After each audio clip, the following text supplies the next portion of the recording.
702 and Cape Talk. The Naked Scientist. The Naked Scientist, Chris Smith, is back with us this week, and we've just opened our lines, 011 883 0702 and 021 446 0567. Taking your science questions on any subject. Join us as we strip science down to its bare essentials. This is your opportunity to satisfy your curiosity about the world we live in and find out more about the weird and wonderful laws of nature and the intricacies of the human body. Chris, good morning to you.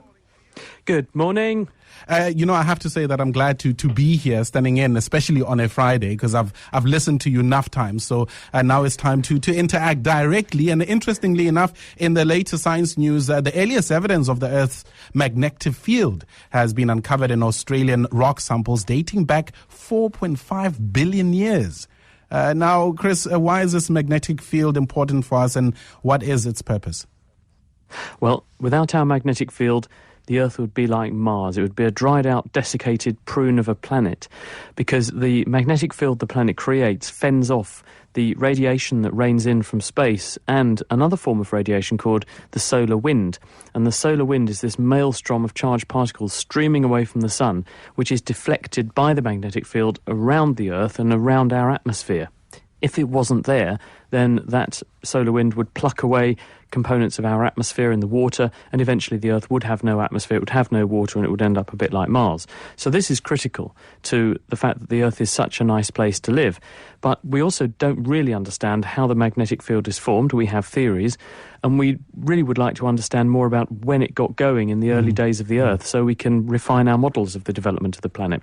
Now, previously, South African rocks held the crown for being the ones that had told us about the earliest vestiges of the Earth's magnetic field, because when old rocks were born and forming from liquid rock, when they're subject to a magnetic field, then magnetizable particles inside them can line up with the Earth's field, and once the rock cools and hardens, those particles are locked into one orientation, telling us what the Earth's magnetic field, if it was there, was like at the time. Well, now scientists in Australia have found some rock samples even older than the 3.5 billion year old ones they had from South Africa. These ones are 4.4 billion years old. So in other words, they date from just the time when the planet was literally first forming. They've come from the Jack Hills conglomerate, which is a region of Western Australia, about 800 kilometres north of Perth. And in these particles, in these pebbles, they have found tiny zircons, which are little crystals, and inside those zircons are these little particles of iron, which show that the Earth's magnetic field was established by 4.4 billion years ago, but it was weaker than it was by 3.5 billion years ago. It was only about 12% of its strength by then and by now. So it got started very early, is the message, and that tells us quite a lot about what must have been happening on the early Earth, and possibly about how the magnetic field forms itself. Well, what's very interesting is that they found it that it is, although it is much weaker rather initially, at just 12% of its current intensity. I mean, how intense can it be if it's only at 12%? Well, a 12% strength means that the effect of that field extends about 3 of Earth's radii away from the surface of the planet. In other words, the radius of the Earth is about 6,000 kilometres, so you will get an influence of this magnetic field going out about 3 times further than that into space, so about 18 to 20,000 kilometres. To put that into perspective, we've got satellites, including geostationary satellites, which sit across the same or above the same patch of the Earth's surface all the time to beam television and other communications data backwards and forwards. They're sitting out there at about 36,000 kilometres. So in other words, they're well within the envelope of our present field, but were those satellites up there when the Earth's magnetic field first formed, they wouldn't be protected by our current field, and therefore they would be subjected to incoming radiation and that kind of thing, which would obviously wipe them out. But on the early Earth, it meant that pulses of radiation from the sun, like coronal mass ejections and so on, they would have been able to penetrate quite close into the Earth and change the composition of the atmosphere in pulses, which may have had interesting effects on the way that the Earth began to evolve, and perhaps setting the chemical milieu, which ultimately led to life coming along. Let's take your calls 011 883 0702 and 021 446 0567. Your SMS line 31702 and 31567. Don't forget, you can also use Twitter at Radio 702, at Cape Talk, at Koketso Sachane. A couple of calls that we do have, Chris. Let's start off with Klami in Pretoria. Good morning, Klami. Good morning. Yeah, I would like to ask a question around nose bleeding. I have a 6-year-old who suffers from nose bleeding. Sometimes she bleeds in her sleep. But when I use vinegar, I let her inhale vinegar, it stops. So my question is, what is the cause of nose bleeding, and why does it react, to vinegar? All right. Kami in Pretoria. Chris? Hi, Climate. I'm not sure that there's any evidence that vinegar should make a difference to the physical risk of having a nosebleed. But the reason we have nosebleeds is because the lining of the nose is very, very well supplied with blood. And this is for two reasons.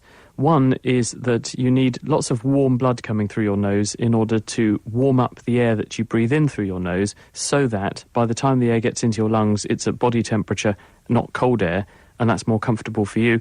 Also, you need a good blood supply to dampen and moisten the air that you're breathing in through your nose so that the air becomes humid. Again, by the time it gets into your lungs, it's not dried out air, which is going to stop the lungs working as well as they do and keeping themselves clean. It's nice and moist and humid. You need a good blood supply to do that. To have a good blood supply, you need lots of blood vessels, and you need them very close to the surface tissue. They're therefore very easy to traumatise. And actually one of the commonest reasons for repeated nosebleeds can be because people pick their noses. It sounds grim, but it's true. And one of the first things we do when we see a patient who says, well, I'm having regular nosebleeds, is you surreptitiously ask them which hand they write with, and then you look at the index finger of that hand. I'm being slightly trivialising of this, but there are other reasons why people have nosebleeds. One of them is because the clotting system doesn't work very well in the body, and that's worth checking. And the other is because you might have fragile blood vessels. So that's worth checking too. So there are a number of reasons why nosebleeds can happen. I don't think that vinegar is necessarily a reason for them stopping, and it may just be coincidence that the times when you have tried the vinegar trick, then this has done something. But it's certainly worth looking into this. If this keeps on happening, then it's definitely worth getting it investigated to find out why these nosebleeds are happening. All right. Vose in Mamelodi, you have a question for Chris. Morning, James. How are you? All right. Hi, Chris. I just wanted to know, can you use a sonic boom as a weapon? Do you get that, Chris? I didn't Are you catch the able to question. use a sonic boom as a weapon? Well, effectively you could, because it's a big pulse of energy. When you have a sonic boom, what is happening is that something is breaking the sound barrier. And in other words, it's travelling faster than the speed of sound. Now, if you imagine something going along through the air and it's giving out sound waves, those sound waves will go away from the object at the speed of sound. If the object goes faster than the speed of sound, then the sound is trying to get away from the object, but the object is moving into the space behind the sound wave as fast as the sound wave is trying to move, and therefore the energy of the sound wave can never get away from the area where the next sound wave is coming from. And as a result, you get addition of the energy, and you get more and more energy coinciding in one place, and you get a boom. Mm-hmm. Now, this actually is what happens when a whip goes crack. It's what happens when a bullet goes past you and makes a banging noise. It's what happens when an aeroplane goes past you, going very, very fast. And the energy that's being dissipated is very high. When the meteor came in over Russia a couple of years ago, you might remember that there was these amazing sequences of video being posted onto the internet of these objects flying in over the sky over Russia. Thousands of windows were broken in that fly past of that object because it came in doing a couple of thousand miles per hour, and the sonic boom it created was packing so much energy that when it hit the buildings, because glass is relatively rigid, it doesn't bend very easily. The glass was trying to move faster than the glass could move, and so it just broke. You could therefore argue that this is a weapon. If you release that kind of energy on people, then you're going to smash things up, and lots of people were injured in that meteor flyover, not because they got hit by a meteorite, but because the energy from the sonic boom damaged the buildings and glass, and that damaged people. All right. That's Hussein Mamelodi. I hope you're satisfied there. Quickly to some of the SMSs that we do have. Here's one for you, Naked Scientist. What is happening to babies when they are teething? Why do they get snotty and have messy nappies? Well, you're certainly right. There's a whole complex of symptoms that happen when babies go through teething. They are usually more fractious or unhappy than they normally are. They can be flushed and red-cheeked. They can be upset and miserable, hard to pacify. I suspect that this is mostly because, if it is just down to the teeth coming through and it's not because of some other incidental infection or some other problem they've got, it's probably because it's pretty uncomfortable. When you've got things cutting through your gums, your teeth pushing through, it's uncomfortable, and I think that probably that discomfort rubs off on them in a number of ways. They don't get proper rest, they don't sleep as well, and if you don't sleep as well, you're not as well rested, and this may make you more stressed, and if you're more stressed, you're going to experience everything as being worse than it really is, and so that's going to make you miserable. So I suspect that's got something to do with it. All right. We continue with our calls. Tembinkosi in Germiston, you've got a question that I've always wondered about. Good morning.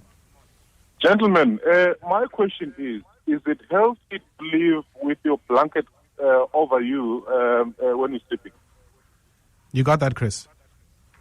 Well, humans have evolved over many, many years, and when we first appeared in the environment, we had hair, and as our early human ancestors evolved to become more like us, they lost their hair, and because we don't have hair, we have to cover ourselves up somehow to stay warm, because we're warm-blooded, and in the environment, sometimes it's colder than we are, and therefore we're losing energy, and we have to conserve energy or reduce the rate of energy loss. So we've naturally evolved to find ways to cover ourselves up and keep ourselves warm. So there's not really any evidence that your bedclothes are going to be bad for you, unless you get tangled up in them or strangle yourself with them. So a blanket should be fine. All right. And before we get to ads that we need to get to, Chris, a very interesting one saying, is it scientifically true if there's an undisclosed pregnancy in the office, people fall asleep? No, I haven't heard that one. It sounds like a tall order to me, and like someone's trying to excuse having a nap at their desk. Right, exactly. All right, Vidi, I see you, Nathan, Baisi, Peter, Frank, and Gary. We'll get to your questions next. 702 and Cape Talk. The Naked Scientist. It is 9:46. We do continue with the Naked Scientist, taking your calls on 011 883 0702 and 021 446 0567. Use Twitter as well, at Cape Talk 567, at Radio 702, at Koketso Sachane. Standing in for Ridi Klabi for this morning. Videz in Midrand, good morning. Good day to you. Look, I would like to ask you the Naked Scientist if is there an idea of what is going to happen when eventually the sun ceases to work? Will it still have a hold? Meaning the present solar system will it still have an influence into the planets, or will each and every planet start to see its own way through the space? Okay, Videz. Okay, the sun has about another 5 billion years of fuel on board. It's a huge ball of hydrogen, largely, and the hydrogen, under the intense temperatures and pressures at the centre of the sun, is being fused to make helium, and in turn, other elements will be slowly squeezed together to make bigger and bigger, more complicated elements. As it does so, the sun's going to get hotter, and as it gets hotter, it will get bigger. And eventually, in about 4 or 5 billion years' time, it's going to puff up into a red giant, and it will become so big that rather than being about 250 million kilometres away through space, it will be something like the size of Mars. In other words, the sun will go from its present position all the way out to where Mars is orbiting. So in other words, beyond the Earth and out to the orbit of Mars. In other words, huge. And that means that, unfortunately, all of the little rocky worlds, which are the innermost planets, Mercury, and then Venus, then us, and Mars, they will be eclipsed and completely consumed inside this enormous star. And that will go on for a little while, and then eventually it will collapse down on itself and make a white dwarf, a stellar cinder left behind of what the sun once was. Therefore, there's little hope for us in 4 or 5 billion years' time, but it does mean that we've got 4 or 5 billion years to find ourselves a way off this planet and to find a way of surviving into the future, assuming we haven't destroyed ourselves before then. All right, we've got a bit of time there. In Cresta, Nathan, good morning. Morning, gentlemen. Not a groundbreaking question, but something that has always worked for me. When you need to sneeze, and, sometimes you have that feeling of a sneeze and you need to sneeze, but you can't and you don't. And for me, 9 times out of 10, if you stare into the sun or into a fluorescent light, something happens and it kicks in that sneeze. And not if you look into a normal globe, it's only the sun or a fluorescent lamp. If you stare into those, then it helps you sneeze. Thanks, gents. I'll listen on the radio. All right. Thank you very much, Nathan in Cresta. Hi, Nathan. What you're describing is what's called the photic sneeze reflex. Photic as in light. And it's well known that in a proportion, perhaps about 1 person in 5, 20% of the population or more, there is this photic response whereby when you are exposed to very bright light, it triggers a sneeze reflex. Now, no one knows exactly why this happens. There was a theory that when you have bright light exposure, this makes your eyes water a bit, and when they water a bit, the tears run down into your nose, tickle your nose, and trigger a sneeze. But when scientists have done tests, people sneeze too rapidly for that to be the case. So instead what they think is happening is that the very, very bright light sends signals to your brainstem, which is where the size of your pupil is controlled, and also sensation is processed from the eye and nose. And it's thought that the very bright light causes the pupil to constrict, to cut down the amount of light going into the eye, and this also spills over some of the activity into the same part of the nervous system that controls the sneeze reflex, and that's what trips the sneeze in. The reason you're saying you need to be staring at something like close to the sun or a fluorescent light, it's down to light intensity. If it's very, very bright, it will trigger the effect. As I say, about 20 to 40% of people are affected, and the military in many countries are quite worried about this, because if you are flying a jet along 1,000+ miles an hour and you suddenly have a sneezing fit when you fly towards the sun, this could be quite deleterious to your outcomes and those of the people in the formation with you.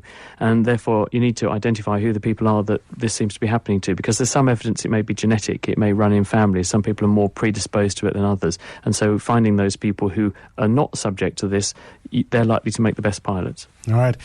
Damien sends an SMS, Chris, saying, we often hear that water is running out. Is the ocean not full of water? Why can desalination not solve the fresh water problem? Well, I don't think it's a question of water running out, because as the rhyme of the Ancient Mariner says, water, water everywhere, but not a drop to drink. What we have got going on Earth is a redistribution of where the water is and where it needs to be. There's a rising population. There's about 7.2 billion people on Earth, and we suspect that with future climate change, the amount of livable land area to accommodate this burgeoning population is going to become more restricted, and the amount of rainfall that's falling in various areas is going to change. Wetter areas are likely to become wetter, but drier areas are likely to become drier. And this means that while there's the same volume of water on Earth, give or take, there's the same amount of water raining and falling on Earth, or even a bit more, give or take. Where we need it to be, i.e. where the people are, that's when you've got a problem. And we need fresh water from the sky, of course, in order to nourish plants, grow food, and therefore feed hungry people. So in the future, we're going to have to think about this, and we're going to have to think about, well, how do we supply this need for water?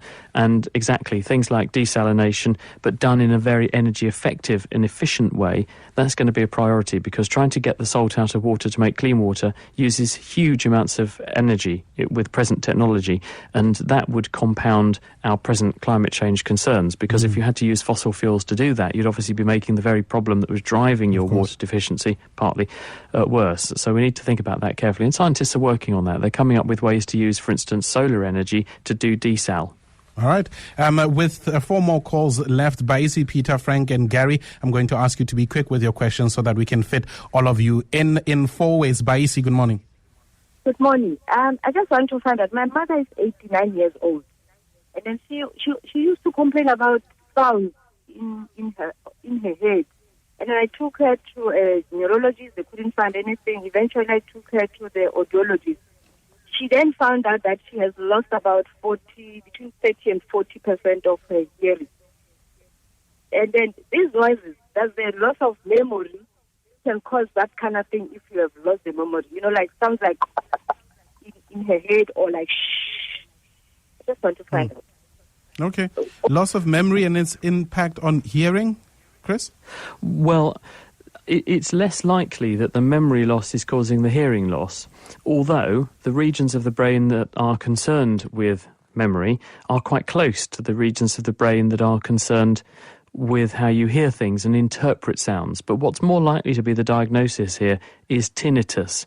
And as you get older, you lose the cells in your cochlea, in the inner ear, which converts sound waves quite literally into brain waves.